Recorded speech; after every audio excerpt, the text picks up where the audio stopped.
Biblias en el libro de Romanos, el capítulo 6, versículos 12 al 14. Seguimos con nuestra serie en el Evangelio de Romanos.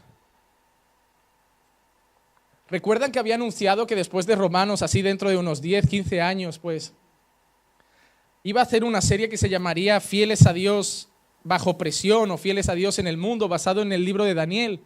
El problema es que una iglesia vecina nuestra y amiga mía me he enterado y he visto que ha empezado a hacer los sermones en el libro de Daniel.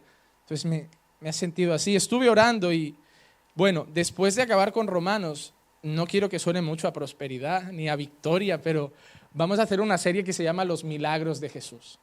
Y vamos a analizar cada milagro que Jesús hizo en ese tiempo. Estuvo aquí, cada milagro que hay registrado en la Biblia. Y van a ver que no va a parecer un culto de estos de victoria, que hay mucho más espiritual y profundo en los milagros que simplemente Dios te va a curar, que la cura era lo último prácticamente que Dios buscaba en esos milagros. A veces analizaremos el convertir el agua en vino, las curas del leproso, la viuda de Naín, varios milagros, la multiplicación de panes y peces. Y tranquilos, que en el día de la multiplicación de panes y peces no voy a hacer un llamado a que traigan muchos panes y peces para que Dios luego les multiplique. No aprovecharé para vaciarles las carteras.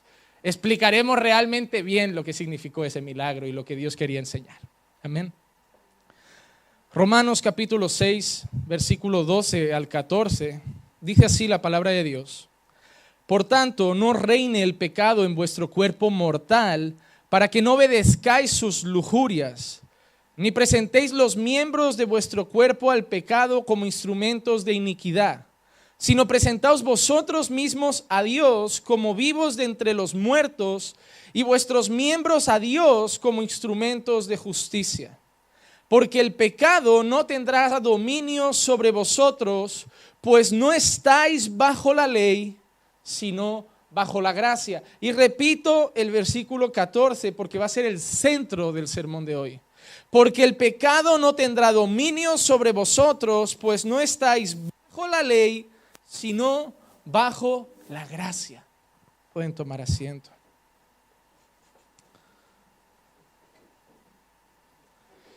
En el versículo 12, el apóstol Pablo empieza haciendo un pedido a los hermanos de Roma. Y Pablo empieza a decir: no reine el pecado en vuestro cuerpo mortal, para que no obedezcáis sus lujurias. Me gusta la palabra que usa Pablo para referirse de la relación del pecado con esos hombres. Dice: no reine el pecado en vuestro cuerpo mortal. Pablo nos ha ido hablando a lo largo de estos 6 capítulos de varias cosas importantes que todo creyente debe saber. Hermano, yo lo que deseo es que en el libro de Romanos tú puedas ver el evangelio completo. Todo lo que necesita saber un creyente para vivir, para saber y conocer su relación con Dios, para saber quién era antes de Dios y quién es hoy, está en este libro. Esto es una perla preciosa que cada domingo tú tienes que atesorar, llevar a tu corazón, alimentar tu alma y poner en práctica. Pablo nos ha ido enseñando, entre otras cosas, que todo el mundo sabe que Dios existe. Pablo nos ha enseñado desde el capítulo 1 que Dios se ha manifestado no solo en la palabra, sino que en las estrellas, en el firmamento y en toda la creación cuenta la gloria de Dios. Que es imposible, y no sé si te ha pasado, ver una noche estrellada y creer que Dios no es real. Es imposible ver esos paisajes que a veces uno encuentra en zonas del Amazonas, en islas tropicales, donde el hombre no ha llegado con sus máquinas y excavadoras y creer que Dios no existe. Hermano, tú ponte a ver simplemente un par de tardes documentales de la televisión. No pierdas tiempo con series y tonterías. Ponte un par de tardes a ver documentales que te hablen de países, que veas paisajes, que veas cataratas, que veas ríos, que veas océanos. Busca un documental de estos que te muestran las profundidades del mar, donde ves los corales, donde ves los animales, donde ves los peces de tantos colores, peces que aquí nunca vamos a ver. Busca documentales donde veas cómo se manejan los animales, cómo andan por la sabana. Es imposible creer que Dios no es real. Y eso es lo que Pablo empieza diciendo: Dios se ha mostrado a todo el mundo, así que ninguno se haga la pregunta de qué pasa con aquellas personas que viven en la selva y que no han oído hablar de Dios. Si te das cuenta, cada vez que llega un misionero a un grupo de esos, adoran algo. Muchos tienen un tótem con una cara de un águila o con una cara de un león, o tienen algún tipo de ritual mágico o místico, o adoran la naturaleza, o adoran los árboles, o adoran las aguas, o tienen el dios del mar, el dios de la fertilidad, porque todos en el fondo son conscientes de que hay algo y que hay un ser que los ha creado y los ha puesto ahí. Ninguna tribu es atea. Ninguna tribu dice no existe un Dios. Ninguna tribu dice Dios no existe, Dios no es real. No saben ponerle nombre. No conocen quizá a Jesús, pero son conscientes de que no están en ese lugar por naturaleza. Son conscientes de que hay alguien que provee la lluvia. Son conscientes de que hay alguien que los alimenta con cada árbol frutal, con cada animal. Son conscientes. Y eso es lo que Pablo empieza a decir. Dios se ha manifestado a toda la humanidad, solo que la humanidad se ha rebelado contra Dios. No es que no lo crean y no quieran decidir que existe. Te encontrarás a mucha gente en las calles que dice, yo creo que hay algo. No sé qué, pero yo creo. Todos son conscientes que hay algo, que es real. Todos son conscientes de la existencia de Dios. Pero la entrada del pecado a través de Adán ha traído rebeldía contra Dios. Porque lo que un hombre no va a aceptar es que decir que hay un Dios significa que hay alguien por encima de él. Significa que hay alguien que manda. Significa que hay alguien que gobierna. Significa que tu vida no depende de ti, sino de Dios. Significa que tu destino no depende de ti, sino de Dios. Significa que tú no eres el rey de tu vida, sino que hay alguien más poderoso. Y eso es lo que el ser humano no quiere. ¿Por qué mucha gente no se casa hoy? Por no ser parte de otra persona. ¿Cuántas mujeres me encuentro yo en la sociedad diaria que incluso casada dice, bueno, yo estoy casada, pero yo no le pertenezco a mi marido? ¿No han oído frases como esas? Que reivindican, yo no soy propiedad de nadie y nadie es mi propiedad. Nos casamos, nos amamos, pero cada uno es libre. No pertenezco a mi marido, ni mi mujer me pertenece. Cuando la realidad bíblica es otra. La realidad bíblica nos dice que la mujer no se pertenece a sí misma sino a su marido, y que el marido no es dueño de sí mismo sino que es propiedad de su esposa. Mi cuerpo es de eclesia y el cuerpo de eclesia es mío. Ella es la eclesia de Juanma y yo soy el Juanma de eclesia. No soy el Juanma casado con eclesia y mañana decido de quién soy o no soy de nadie. No, soy el Juanma de eclesia. Eclesia es la eclesia de Juanma. Y mañana me podrá dejar, podrá irse de casa y seguirá siendo la eclesia de Juanma. Porque es mi esposa. Y para Dios hay una relación de propiedad. Pero no es esa propiedad que muchos tienen miedo de decir, de manipular a la otra persona, de mangonear a la otra persona, de hacer de la otra persona lo que tú quieres. No es esa relación. Es una relación de yo soy tuyo para edificarte, para cuidarte, para servirte. Y tú eres mía para amarme, para bendecir mi vida, orando por mí, cuidando de mis necesidades. Esa es la relación de propiedad que la Biblia nos enseña entre marido y mujer. Pero el ser humano es rebelde porque no quiere tener a nadie por encima. Nadie sueña con ser empleado, todo el mundo sueña con ser jefe. Nadie sueña con servir a alguien, todo el mundo sueña con tener siervos. Nadie sueña con ser el que obedece, todo el mundo sueña con ser el que manda. Nadie llega a la iglesia soñando servir, todos sueñan liderar. Nadie dice, pastor, ¿dónde puedo lavar pies? Todo el mundo quiere el micro. Porque cada vez que alguien dice, pastor, estoy aquí para servir, digo, qué bueno, hermano, póngase. Bueno, pastor, pero ¿qué cargo me va a dar? No hace falta. Todos somos llamados a servir, no necesitamos un cargo. Lo que me doy cuenta que nadie quiere servir en la calle. ¿Has salido a evangelizar esta semana? No. ¿Has hecho alguna ayuda a alguna persona? No. ¿Has discipulado a alguien, así un amigo, un conocido? ¿Has compartido? No, pero yo quiero servir aquí, pastor. Entonces tú quieres un cargo, tú quieres liderar, tú quieres mandar, tú quieres ser visto. Porque servir no necesita ni estar aquí dentro. Siendo un buen marido ya estás sirviendo a Dios. Siendo una buena esposa ya estás sirviendo a Dios. Atendiendo bien a tus hijos ya estás sirviendo a Dios. Compartiendo el evangelio con un compañero de trabajo ya estás sirviendo a Dios. La pregunta que nos queremos hacer es ¿qué nos motiva a querer servir aquí dentro? Si la motivación es el altar, estamos muy mal encaminados. Porque si la motivación es servir, coge un cubo, llénalo de agua y una toalla y tienes muchos pies que limpiar aquí dentro. Eso es a lo que nos llamó Jesús. Quien quiera ser el mayor, aquí tiene que ser el más siervo de todos.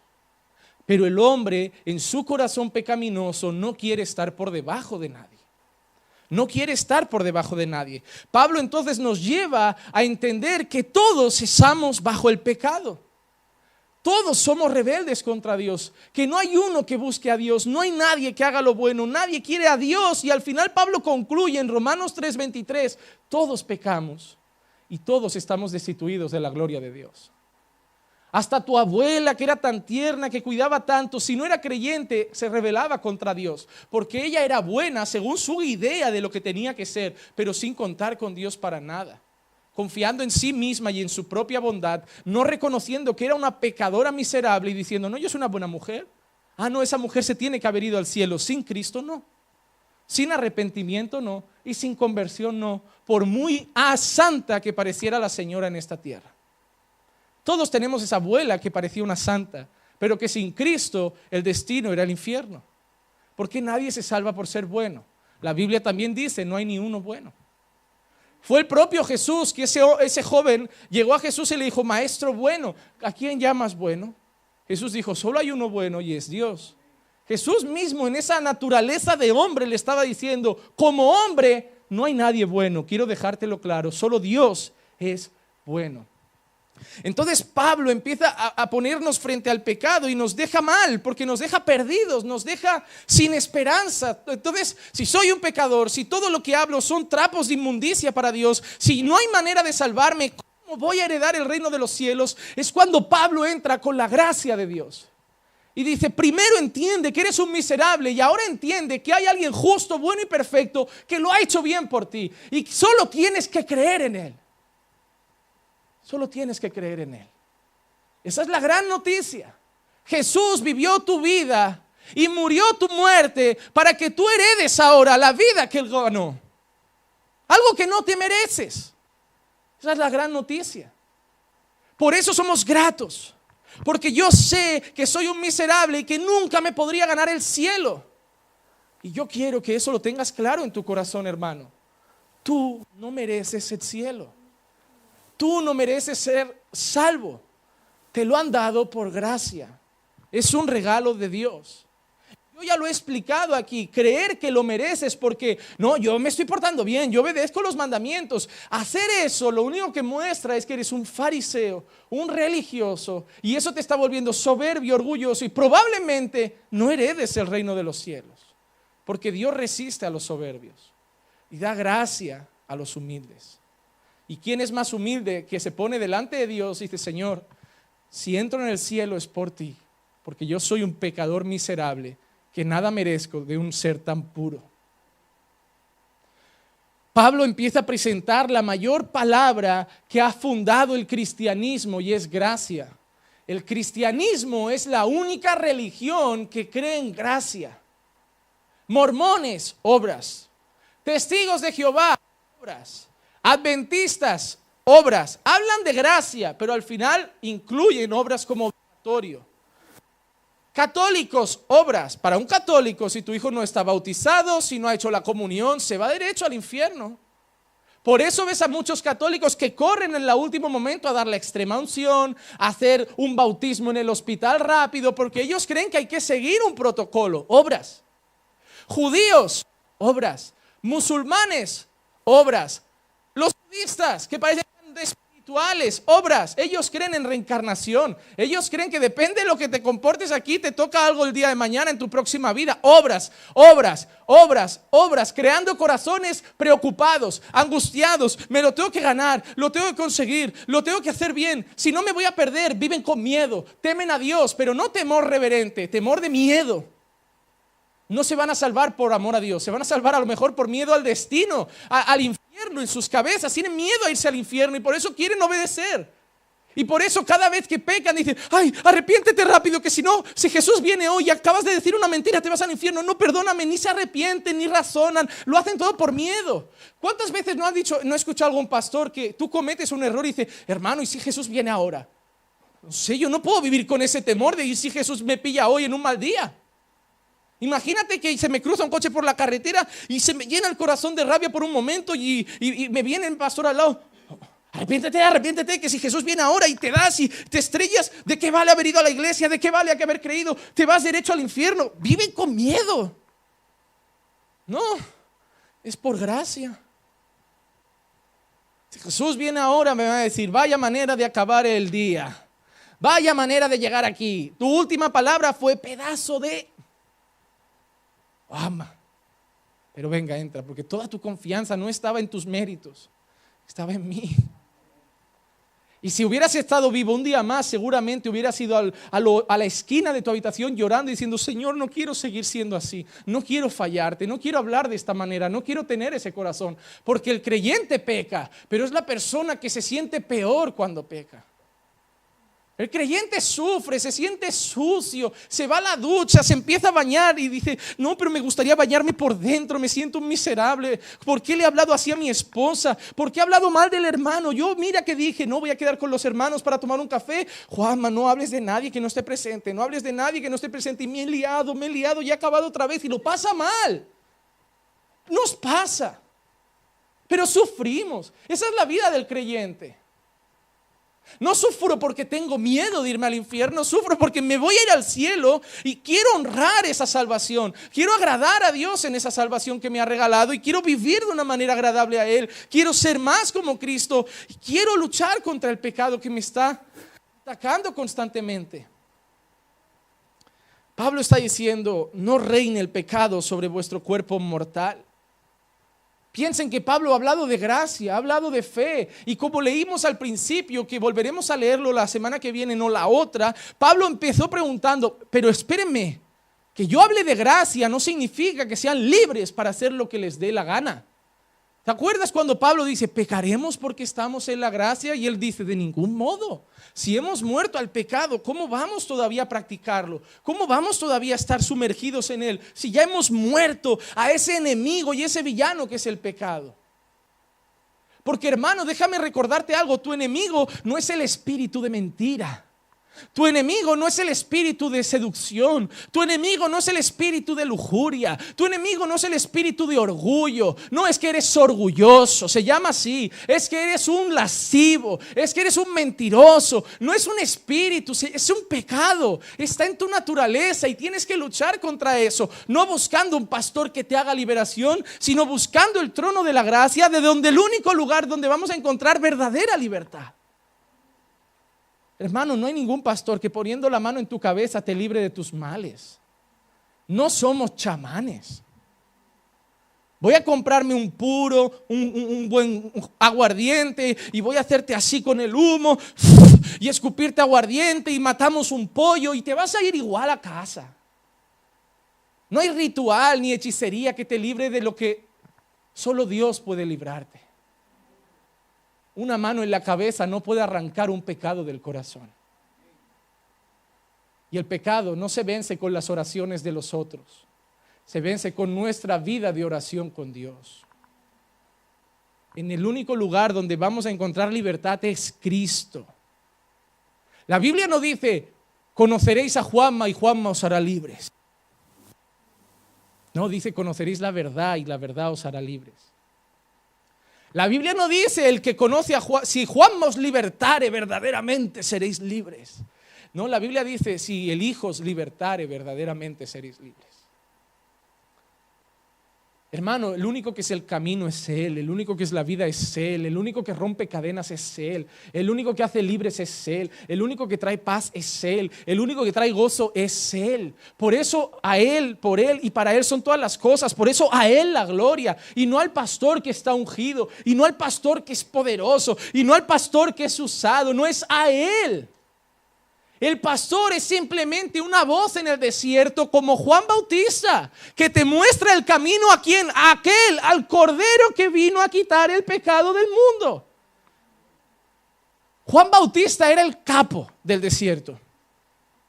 Todo el mundo iba Juan. Juan hablaba del Mesías, bautizaba a la gente para arrepentimiento, anunciaba la llegada, pero cuando apareció Jesús a lo lejos, Juan, ¿qué hizo? Aquí acaba mi trabajo. Una vez llega Él, nosotros ya salimos del cuadro. Cuando Juan vio a Jesús, La gente miró a Jesús y seguía queriendo a Juan. Bautízanos, Juan, venga Juan. Pero Juan ya señaló a él y dijo, no, el que he venido anunciando, el que he venido diciendo que yo no soy digno de él, es él. Él es el Cordero de Dios, que quita el pecado del mundo. Ahora él los tiene que bautizar. Ahora él tenéis que buscar. Ahora él tenéis que escuchar. Por eso Juan se sorprendió tanto cuando él llegó y le dijo, Juan, bautízame. Dijo, ¿cómo? ¿Qué dijo Juan? Yo debería ser bautizado por ti. Pero Jesús tenía una cosa que era mayor que todo ego humano y era humildad y reverencia a Padre. Dijo, no, Juan, bautízame para que se cumpla lo que está escrito. Yo no estoy aquí para decir, ahora yo soy el capo. Estoy aquí para decir, yo vengo a cumplir la escritura. Yo vengo a obedecer a Dios. Así que Juan, bautízame. Yo creo que nadie va a sentir el privilegio de Juan. Pedro pudo haber andado sobre las aguas. Los apóstoles pudieron ver pan y peces multiplicándose. Pablo pudo ver niños muertos volver a vivir. Pero solo Juan cogió al Maestro, a Dios hecho carne, y lo sumergió en las aguas. Yo no sé ni si podría hacerlo. Yo creo que me temblarían las manos decir, yo no estoy creyendo esto. Solo Juan estaba ahí cuando el cielo se abre. Desciende una paloma que se posa sobre Jesús. El mismo Espíritu Santo y una voz, ese es mi Hijo amado. Era Dios mismo el Padre testificando y diciendo, es Él del que Juan habla, es Él al que tenéis que seguir, es Él en el que tenéis que depositar la confianza. Yo, hermano, Juan, yo creo que ya pudo morir decapitado, pero nadie le quita lo que vivió. Eso, hermano, es algo que Juan ha tenido una experiencia que nadie más va a tener, que yo hubiera pagado por estar ahí. Pero Juan apunta a Jesús. Y es lo que está haciendo Pablo, apuntar a Jesús. Pero mira lo que Juan dice de Jesús. He ahí el Cordero de Dios que viene a quitar el pecado del mundo. Que no viene a mantener el pecado reinando, sino a quitarle el gobierno al pecado. Mira lo que ha dicho Pablo, que no reine el pecado en vuestro cuerpo. ¿Por qué? Porque Pablo sabe que cuando uno habla de gracia, mucha gente se relaja. ¿Cuántas personas usted le dice, hermano, eso no lo puede hacer usted, eso es pecado? Y ellos te dicen, ya, pero es que ya no estamos en la ley, estamos en la gracia. ¿Cuánta gente le dice, hermano, pero mentir está mal? Ya, pero no estamos en la ley, estamos en la gracia. Hermano, no puede adulterar, ya, pero no estamos en la ley, estamos en la gracia. Hermano, no puede tener 6 mujeres, ya, pero no estamos en la ley, estamos en la gracia. ¿Cuánta gente usa esa expresión para decir, yo ahora peco, pero es que la ley ya no está sobre mí? Por eso yo voy a dedicar hoy unos minutos para que entendamos qué significa eso. Porque Pablo lo dice. Porque Pablo no solamente dice, ya no estáis en la ley, ya ahora estáis bajo la gracia. Pablo ha dicho algo antes. Mira el versículo 14 con atención. Y mira lo que ha dicho Pablo, porque el pecado no tendrá dominio sobre vosotros. Coma, pues ya no estáis bajo la ley, sino bajo la gracia. Es todo lo contrario.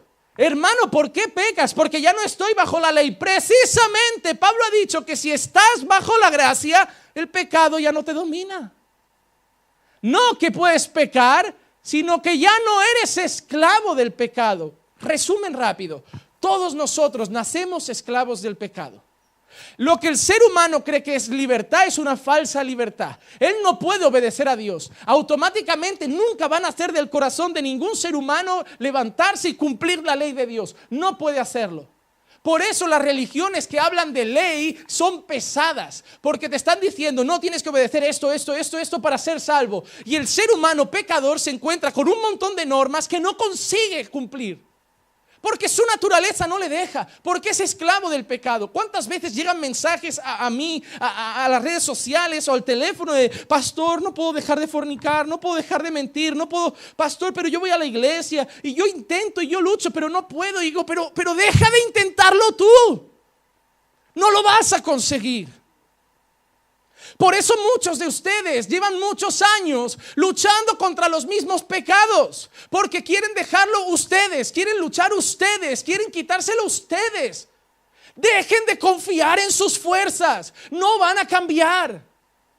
Ustedes no pueden cambiar su corazón. Ustedes no pueden sacar deseos de su corazón. Ustedes no pueden entrar en su corazón y decir, pero yo quiero ser fiel a mi mujer. No quiero que mis ojos se vayan detrás de otras mujeres. Yo quiero cambiar y yo me lo prometo. Pero ahí pasa una rubia por la calle, pastor, y yo tiemblo, pero al final miro por el rabillo del ojo, pero no quería, pastor. No puedes confiar en tus propias fuerzas. Porque cuando tu naturaleza es la del viejo hombre, el pecado reina sobre ti. No es que simplemente seas un pecador, es que reina sobre tu vida. Es que es tu dueño. Es que Él manda. Y eso es lo que vino a hacer Jesús. Cambiar el rey de tu vida. Para que el rey ya no sea el pecado, sino que Cristo sea el rey. Jesús no vino solo a librarte del pecado, Él vino a reinar en tu vida. Él vino a ser tu rey. Él vino a decir, tú eras luz, eras tinieblas, ahora serás luz. Tú eras injusticia, ahora serás justicia. Tú eras esclavo del pecado, ahora serás esclavo de Cristo. Ahora me vas a servir a mí. Ahora ya no va a mandar el pecado en ti. Ahora ya no vas a ser instintivo. Ahora ya no vas a tener esa lucha constante. Él no te va a dominar. Él no te va a esclavizar. Él no va a mandar en ti. Ya no vas a ser como un primate que no puede controlarse. Ahora yo voy a ser tu rey. Y por el poder de mi gracia vas a tener todos los recursos para tener los mismos deseos. Pero decirle a los deseos, ahora no me gobernáis. Ahora Cristo me gobierna y lo voy a obedecer. Ya no soy esclavo. Eso es estar bajo la gracia. Es un cambio de hogar. Es un cambio de gobierno. Mira lo que dice Pablo en Colosenses 1:13. Porque Él nos libró del dominio de las tinieblas y nos trasladó al reino de su Hijo amado. Estar bajo la gracia no es ser libre para pecar cuanto quieras. Estar bajo la gracia y no bajo la ley significa que ahora la ley, que antes era una carga, porque tú dices, wow, los mandamientos, yo no consigo obedecerlos. Ahora puedes ser honesto, ahora ya no tienes la obligación de mentir. Ahora el no mentirás lo puedes cumplir. Ahora el no adulterar lo puedes cumplir. Ahora el no fornicar lo puedes cumplir. Ahora el no hacerte imagen de otros dioses lo puedes cumplir. Ahora el no ser idólatra lo puedes cumplir. Ahora el no robar lo puedes cumplir. Ya no te va a engañar el pecado. ¿Cuántas veces el pecado te engaña y te dice, pero robas por un motivo justo? Dios sabe tu necesidad. Él te engaña. Él te engatusa, Él te convence, Él juega con tu cabeza y al final hace contigo lo que te da la gana. Engañas a tu mujer y ¿qué te dice el pecado? Si es que la culpa es de ella, si es que no te hacía ni caso, si te tiene abandonado y encima te grita y encima te trata mal y tú vas allí y pagas todo y no dejas que falte nada en casa y no falta comida y no hay una factura sin pagar y tiene peluquería y tiene todo y solo te grita. Es normal que hayas engañado a tu esposa, es normal, has sido débil, es normal y ella encima te tiene que perdonar por obligación porque es que no te merece. Él te engaña, Él te convence, Él quiere justificar tus errores para que sigas esclavo de esos pecados y encima encuentres motivos para hacerlo. Cuando llega Cristo y tú engañas a tu esposa, porque te puede pasar. Porque quien está firme cuide que no caiga. Pero ya no juega contigo el pecado. El pecado te va a decir, no ves, es que te trataba mal, es que te tenía abandonado, es que mira, no te merece. No, y ya Cristo, que es tu rey, va a empezar a decir, arrepiéntete. No hay motivo para pecar contra tu mujer. No hay motivo para engañar a tu esposa. No hay motivo para pecar contra mí, porque cuando adulteras pecas contra ella, pero primeramente pecas contra mí. Y vas a los tronos de la gracia, arrepentido a la cruz del Calvario, humillado, y vas casi a besar los pies de tu mujer. No te vas a justificar, la vas a mirar y vas a decir, perdóname, no tenía que haber hecho eso, nada lo justifica. Yo quiero ser tu sacerdote, yo quiero amarte, yo quiero ser tu compañero. Yo te ruego que me perdones de la misma manera que he ido a que Dios me perdone y sé que Él me perdonó, pero también quiero tu perdón. El pecado te esclaviza de tal punto que te encuentras siempre un motivo para hacerlo. ¿No te has dado cuenta la gente que habla mal de los demás que dice? Yo no hablo mal de ellos, yo simplemente digo la verdad. Siempre van a encontrar una frasecita para justificar lo que es pecado.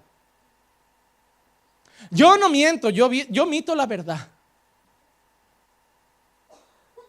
Pastor, yo no he mentido, simplemente no lo he contado todo. Media verdad es una mentira.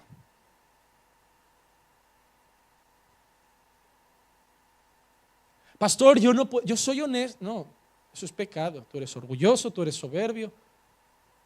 Pastor, yo no puedo estar callado, yo tengo que decir lo que pienso porque soy así. Bueno, vale. El pecado siempre te va a convencer. El pecado siempre te va a hacer sentirte cómodo con lo que Dios llama pecado. Eso es estar bajo la ley. Es conocer que hay un montón de normas que cumplir, un montón de leyes. Para agradar a Dios tienes que obedecerlas, porque Dios se complace en tu obediencia, pero eres incapaz de obedecer porque algo que reina en ti llamado pecado siempre te lleva al agujero, al lodo, a que vuelvas a fallar en las mismas cosas. Eso es estar bajo la ley. Estar bajo la gracia es que el reino del pecado que había en tu corazón, donde Él te gobernaba, donde Él mandaba sobre ti, donde tú creías que eras libre, pero eras esclavo del pecado, se acaba y ahora Cristo reina en tu vida. Ahora pasa la rubia y tú haces así con la mano. ¿Qué dijo Job? Mis ojos no van a ver vírgenes. Ahora ya no me domina. Ahora ya no voy a ir al pastor llorando, pastor, no paro de mirar, no paro de ver, no paro de buscar en internet, no paro de ver pornografía. No, pastor, ¿sabe qué? Se me pasan los pensamientos, pastor, pero rápido, flos. Todo pensamiento cautivo a la obediencia en Cristo, pastor. Y yo digo, no, ya no soy así. ¿Quieres el caso más claro? Homosexualidad. ¿Crees que eso también se cura con una oración? Llega una persona que se considera homosexual, el pastor ora libre y mañana ya desea mujeres por un tubo. Eso no va así. Esa persona va a conocer que eso es pecado. Esa persona va a reconocer que es pecado. Esa persona se va a arrepentir, pero esa lucha va a estar siempre. Esa persona se puede llegar hasta casar, pero esa persona sabe que un día, una noche va a tener un sueño que no es bueno. Esa persona sabe que un día a lo mejor va al gimnasio, va a ver algo y va, pero ¿por qué he mirado? ¿Por qué No, quita. Esa lucha va a estar. Porque estar bajo la gracia no significa que nuestra naturaleza ya es celestial. Ya no tenemos todavía un cuerpo glorificado. Todavía tenemos este cuerpo. ¿No fue Pablo el que dijo, maldito de mí, ¿quién me librará de este cuerpo de muerte? El pecado va a seguir en nuestra vida presente, pero para luchar, para querer hacernos caer, pero ya no nos va a dominar. Y esa persona va a decir, no, eso no es de Dios. Puede haber pasado por mi cabeza, pero yo amo a mi esposa, yo amo a mis hijos, yo no soy homosexual, yo soy un hombre. Y esa lucha la va a tener. ¿Cuánta gente llega hacia el pastor y dice, pastor, mire, es que me volvió a venir un pensamiento? Y el pastor que le dice, hay que orar, hermano, sigues atado, tienes cadenas. Se va peor el chico. Se va como diciendo, no, ni Cristo me ha hecho libre, Dios no me ama, esto no tiene cura, yo me voy, esto no tiene solución. Y se van desesperados, corriendo de mano en mano, buscando que un día alguien haga una oración y se levante súper hetero. Es una lucha. ¿Con qué luchará él? Siempre con lo mismo. ¿Con qué lucha el que era un borracho? Con el alcohol. Tiene un mal día, discute con la familia, se va al bar a despejarse, me voy a tomar un café. ¿Ahí qué le dice la vieja mente? Pégate ahí un buen lingotazo. Agarra la botella. ¿Qué te hace el pecado que todavía juega contigo? Tienes la excusa. Tuve un mal día, me gritó la mujer, me han echado del trabajo. Puedes llegar al despacho del pastor borracho y el pastor te va a entender. No, pero ya no te gobierna. Él te tienta, Él te provoca, Él quiere que caigas, pero ya no es tu rey. Ahora Cristo es rey y tú lo miras y dices, no, camarero, póngame un poleo menta, que estoy deprimidísimo.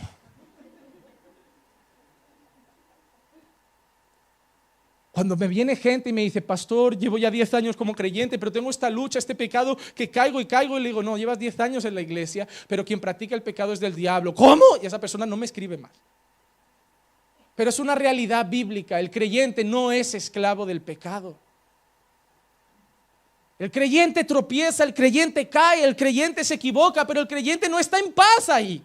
Está sucio, está como que se ha caído en un pozo. Sacadme de aquí, siento claustrofobia, me siento mal, sacadme de aquí. Y es cuando Dios manda esa cuerda y te agarras y Dios te saca.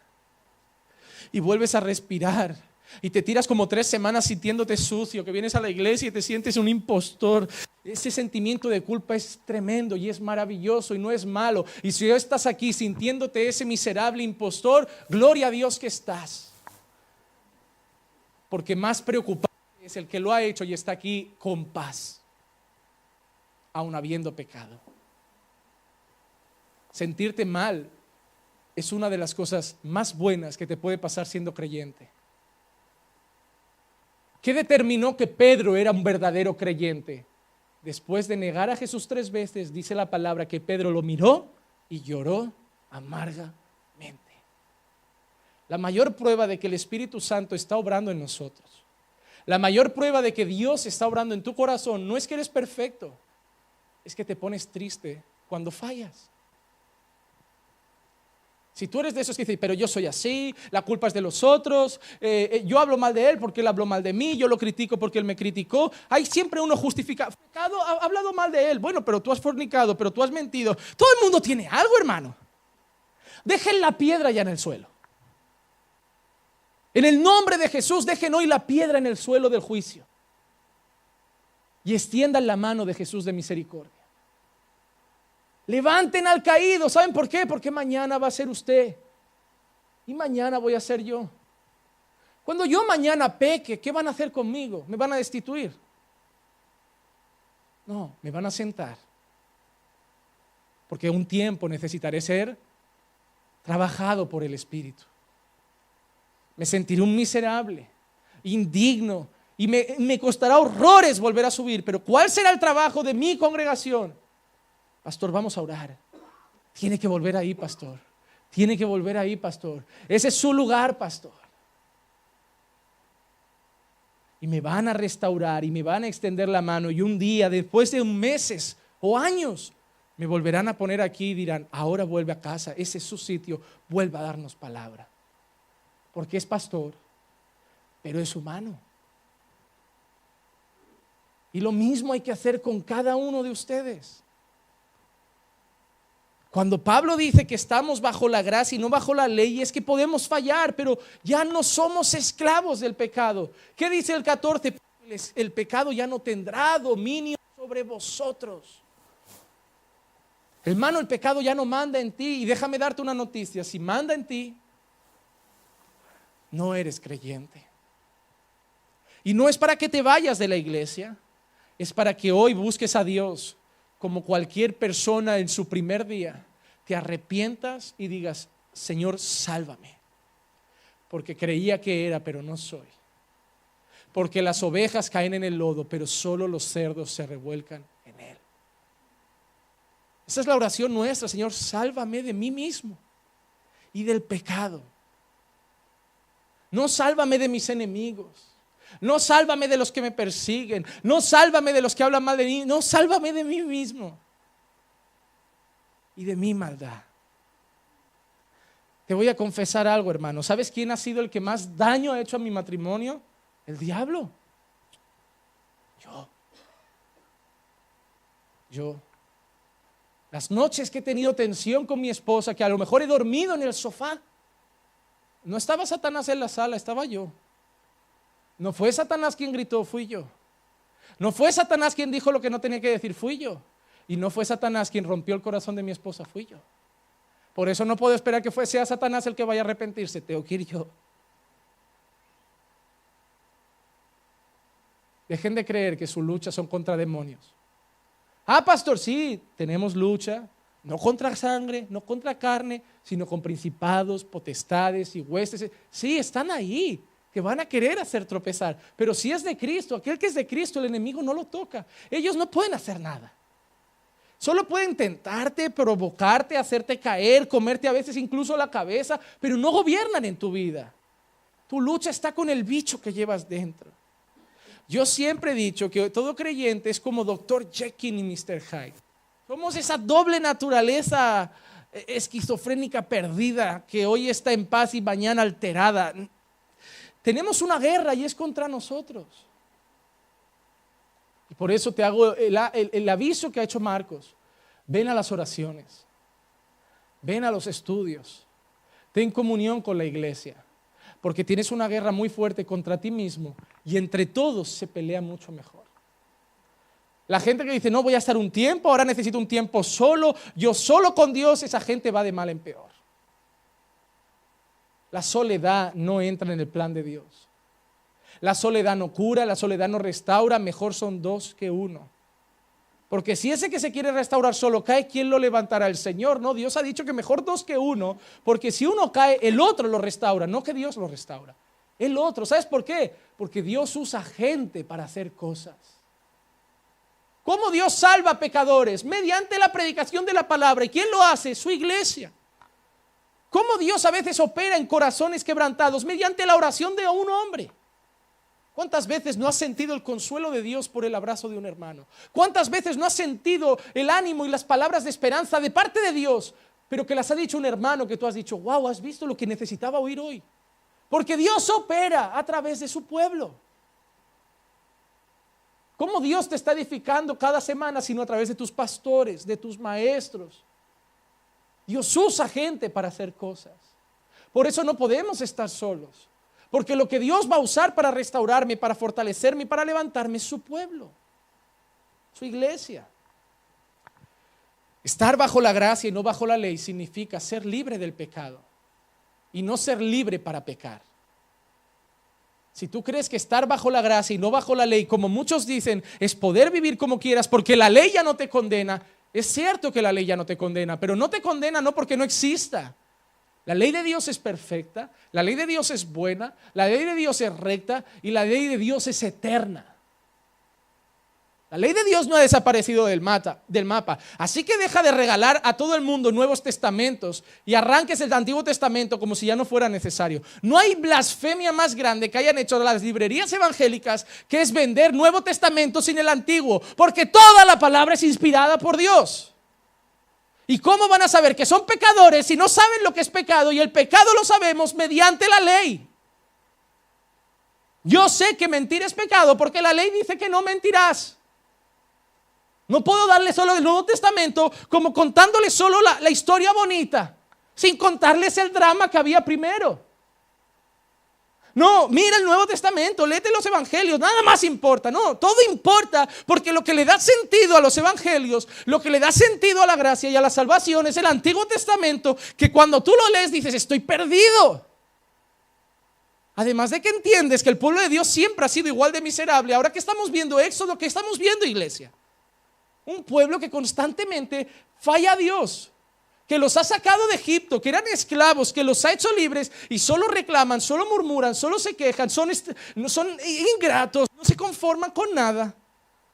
Yo me siento reflejado con el pueblo, no con Moisés, con los demás. Yo me siento reflejado. ¿Cuántas veces hemos sido ingratos? No con los labios, pero el corazón. Yo no merezco eso, Señor. ¿Por qué me pasa? Cuando tú le dices a Dios, ¿por qué me pasa a mí esto? Yo no lo merezco. Le estás diciendo a Dios que yo soy muy bueno para que me pasen cosas malas. Sobre toda cosa guardada, guarda tu corazón. Porque un corazón que cree que todo lo que le pasa no lo merece porque él es bueno, un creyente no puede decir, ¿por qué al violador ese no le pasa nada y a mí me pasan cosas malas? Yo he llegado a leer artículos de por qué a gente buena le pasan cosas malas y a gente mala cosas buenas. Porque no hay nadie bueno. Porque él viola y tú mientes, pero todos sois pecadores ante los ojos de Dios. No hay nadie bueno. Dejad de hacer un podio con el pecado en el número 1, el asesinato, en el número 2 de los pecados, la violación. No, todo está en un saco. Dios no tiene un rango. Solo tiene un pecado que no tiene perdón y es la blasfemia contra el Espíritu Santo. Todos los demás es pecado. Y te digo una cosa, para que entiendas esto, si un hombre llega y dice, Dios, ¿qué has hecho en tu vida? Yo solo dije una mentirijilla, no hice nada más. ¿Estás arrepentido? Bueno, no, a ver, una mentira no es nada. Yo merezco el cielo, yo solo mentí al infierno. Ahí llega otro y le dice, Dios, ¿tú qué has hecho? yo violé a 3 niñas, yo maté a 6 abuelas, yo atropellé a 4 policías, degollé a mi mujer y... ¿Qué te parece todo eso? Yo no merezco el cielo. Yo estoy muy arrepentido. Yo no era dueño de mí mismo, era esclavo del pecado y yo necesito tu perdón. Mándame al infierno si quieres, pero al menos antes perdóname porque estoy arrepentido. Pues tú al cielo. ¿Lo has entendido? ¿Sabes dónde se salva mucha gente? Ves a predicar a la cárcel, donde creen que no merecen ni vivir. Algunos, y ya verás cuántos arrepentidos hay y cuántas salvaciones hay. Ves a predicar a un banco donde todos son los grandes magnates de la sociedad y vas a ver cómo no ves muchos corazones quebrantados. Porque el primer paso para ser salvos es reconocer que somos miserables pecadores. No estamos bajo la ley, no es porque la ley no sirva de nada, sino porque hay cosas que la ley no puede hacer. Y yo voy a ser rápido y en 10 minutos te voy a decir 3 cosas que la ley de Dios no puede hacer. Te puede sonar raro, pero es una realidad que la vas a ver con la Escritura. Lo digo para los que les gusta tomar nota. 3 cosas que la ley no puede hacer en la vida del ser humano. Número 1, la ley no nos puede justificar ante Dios. Romanos 3:20, porque por las obras de la ley ningún humano será justificado delante de él, pues por medio de la ley viene el conocimiento de pecado. ¿Qué dice Pablo? Por las obras de la ley nadie puede ser justificado ante Dios. Gálatas 5:4, de Cristo os habéis separado vosotros que procuráis ser justificados por la ley, de la gracia habéis caído. Gálatas 2:16, sin embargo, sabiendo que el hombre no es justificado por las obras de la ley, sino mediante la fe en Cristo Jesús, también nosotros hemos creído en Cristo Jesús para que seamos justificados por la fe en Cristo y no por las obras de la ley, puesto que por las obras de la ley, Pablo vuelve a decir como en Romanos, nadie puede ser justificado. Te lo explico, la ley no puede hacer que seas salvo. La ley no te puede hacer bueno ante Dios. ¿Por qué? Porque la ley son normas, pero no cambiará tu corazón pecaminoso y tarde o temprano las vas a incumplir, vas a fallar, te vas a equivocar y cuando llegas ante Dios y dices, yo soy justo, he vivido conforme a tu palabra, Dios va a decir, no, el 2 de marzo de 1992 fallaste, el 2 de abril de 1994 fallaste, el 6 de marzo de 1999 fallaste. Y te va a ir recordando fallos. Que tú dirás, ya, pero una vez al año. La Biblia dice que quien incumple un mandamiento se hace incumplidor de toda la ley.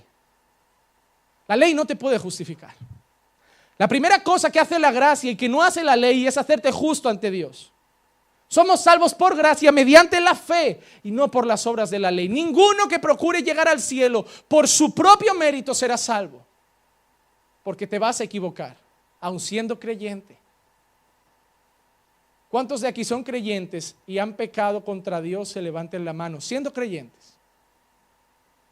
Y el que no lo haga, miente. Es una realidad. ¿Te sientes cómodo con tu pecado? No. ¿Quieres seguir ahí? No. ¿Vienes constantemente a la iglesia, estudias la palabra y oras para que no vuelvas a tropezar en eso? Sí, pero te equivocas.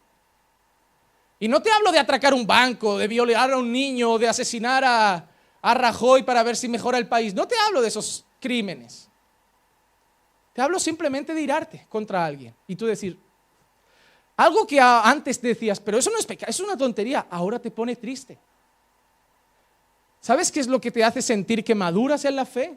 Es que cosas que antes tú dirías, vaya tontería, ahora esas pequeñas cosas, tú sabes que ante un Dios tan puro no son pequeñas.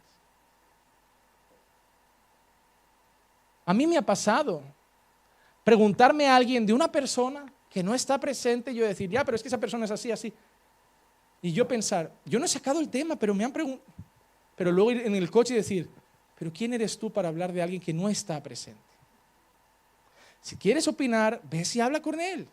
Pero nunca se habla de alguien que no está. Y comerte la cabeza, y dices, pero por una tontería así, que solo has dicho simplemente que está alejado. No has dicho ni que es un mundano, lo has insultado. Ya, pero no está presente. Y no se habla de quien no puede defenderse. Y si no se habla de quien no puede justificarse. Y no se opina de quien no puede dar su punto de vista. Por eso de los muertos no se habla, porque no se pueden levantar a defenderse. Es la realidad.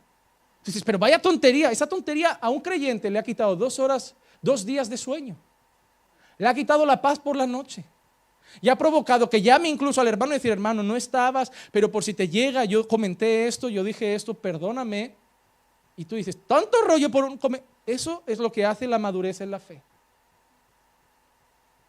Luego están los otros que dirán, eres un fanático, eso no... Bueno, no creo que a nadie Dios llegue delante de su presencia y Dios lo mira y le diga, Juanma, tomaste el pecado demasiado en serio, te podrías haber relajado un poquito. No creo que pase eso. Pero me imagino que muchos Dios le va a decir, hijo, me parece que tomaste el pecado muy poco en serio. Y eso era señal de que yo no estaba en ti. Segunda cosa que no puede hacer la ley. 1, no nos puede justificar. 2, la ley no nos puede librar del pecado. Romanos 8, 3 y 4 dice, pues lo que la ley no puede hacer, ya que era débil por causa de la carne, Dios lo hizo enviando a su propio Hijo en semejanza de carne de pecado y como ofrenda por el pecado, condenó el pecado en la carne para que el requisito de la ley se cumpliera en nosotros, que no andamos conforme a la carne. ¿Cómo andamos tú y yo? Conforme al Espíritu. El Espíritu Santo es lo que hace eso, no que ruedes, no que grites, no que saltes, sino que andes conforme a la voluntad de Dios. Romanos 6:14, lo digo porque yo me encuentro a mujeres rodando, gritando, zapateando y luego hablando mal de las hermanas, así que yo no sé lo que es esto. Alguien me dijo, pastor, pero ¿cómo? Le digo, no, espíritu es, yo no sé cuál, pero espíritu es. Espíritu es. Pero si fuera santo, el mismo empoderamiento que se ve aquí estaría en su corazón, en su diario vivir. Es la realidad que yo viví en mi antigua congregación. Romanos 6:14, porque el pecado no tendrá dominio sobre vosotros, porque no estáis bajo la ley, sino bajo la gracia. La ley no te puede librar del pecado. Al contrario, la ley te hace entender que eres pecador. Es lo que decíamos antes, yo voy a cambiar, yo voy a cumplir la ley. No lo consigo, porque sin la gracia de Dios no me puedo librar. Necesitas la gracia, no para pecar, sino para que ya el pecado no te gobierne. Número 1, la ley no puede justificarnos ante Dios. Número 2, la ley no puede librarnos del poder del pecado, que solo la gracia puede hacer. Y número 3, la ley no te va a hacer más perfecto. La ley es perfecta, pero no perfecciona. ¿Recuerdas la palabra de Dios que dice, el que empezó la buena obra en vosotros la perfeccionará? Es por gracia, es una obra de Dios que hace en ti. Tú no, a través de la ley no te... Bueno, quiero ser el mejor marido, voy a cumplir la ley, a ver qué tengo que hacer. La ley no tiene poder para cambiarte. Tú miras la ley que es perfecta y es la gracia de Dios la que te ayudará a cumplirla. Pero la ley en sí no tiene poder para transformar tu vida. Hebreos 7, 18 y 19. Porque ciertamente queda anulado el mandamiento anterior por ser débil e inútil, pues la ley nada hizo perfecto.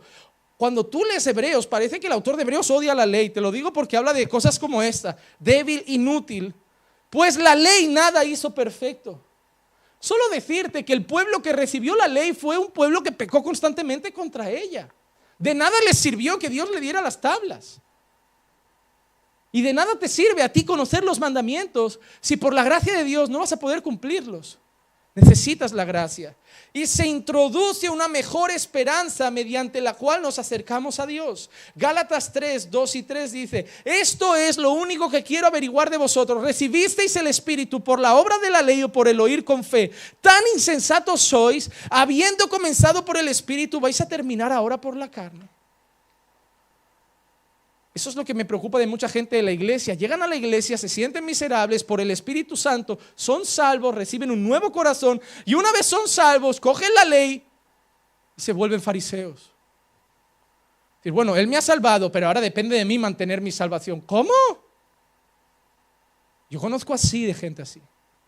Él me ha salvado, pero ahora yo tengo que cuidar mi salvación porque la Biblia dice, cuidad vuestra salvación con temor y temor. Pero no está diciendo, cuida la que te la quitan. O cuidará que la pierden. No, pastor, ya nadie pierde la salvación, la tiran a la basura.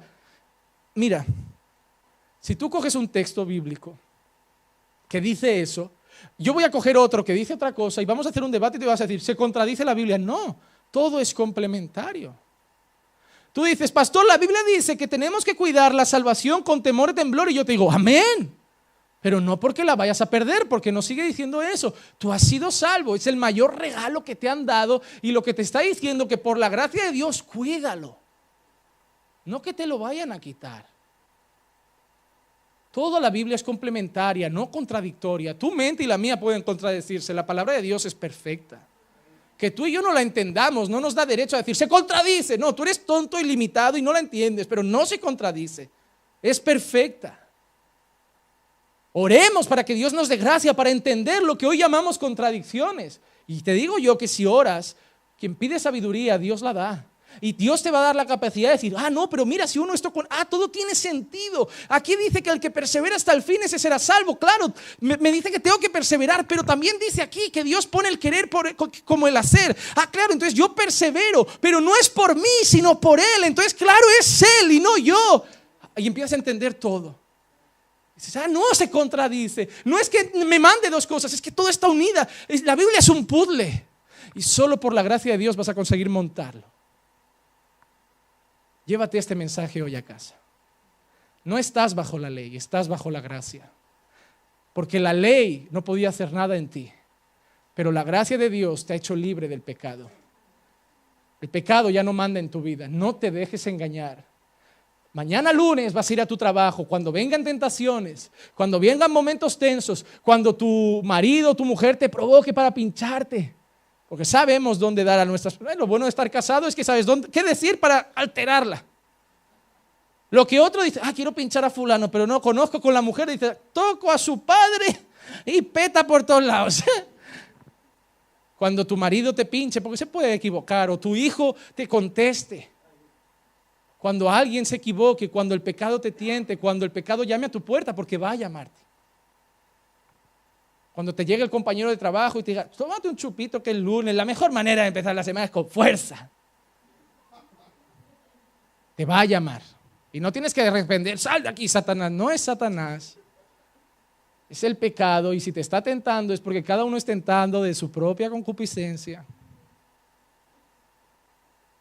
Cuando te llame, lo vas a mirar y no vas a tener que reprender en alto, sal de aquí, demonio. Vas a mirar a tu corazón y vas a decir, ya no soy tu esclavo. Tu mujer te va a provocar y vas a respirar. Y encima le vas a coger de la mano y decir, si hice algo, perdóname. Tu mujer va, ¿qué? Si yo quería pelea porque quería dormir hoy más ancha y buscaba esto para que fueras al sofá. Si no tenía ganas de hacer la cena, yo buscaba esto para decir, pues ahora te cocinas tú.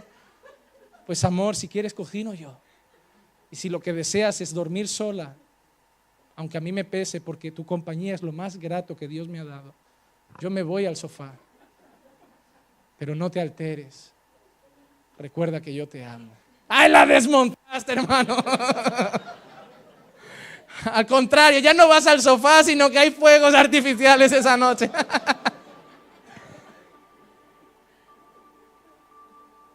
Ya no te domina el impulso, el carácter. Ya no vas a venir al pastor y decir, pastor, tengo mal carácter.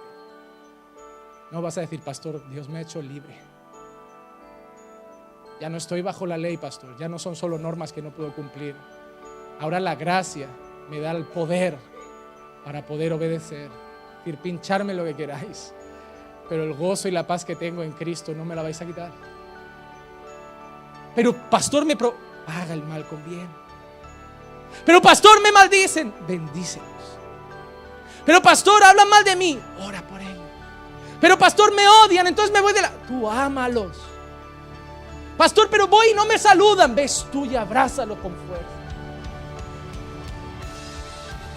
Dejad la piedra que reine la mente, que donde abundó el pecado, sobreabundó la gracia, y el amor cubre multitud de pecados, hermano.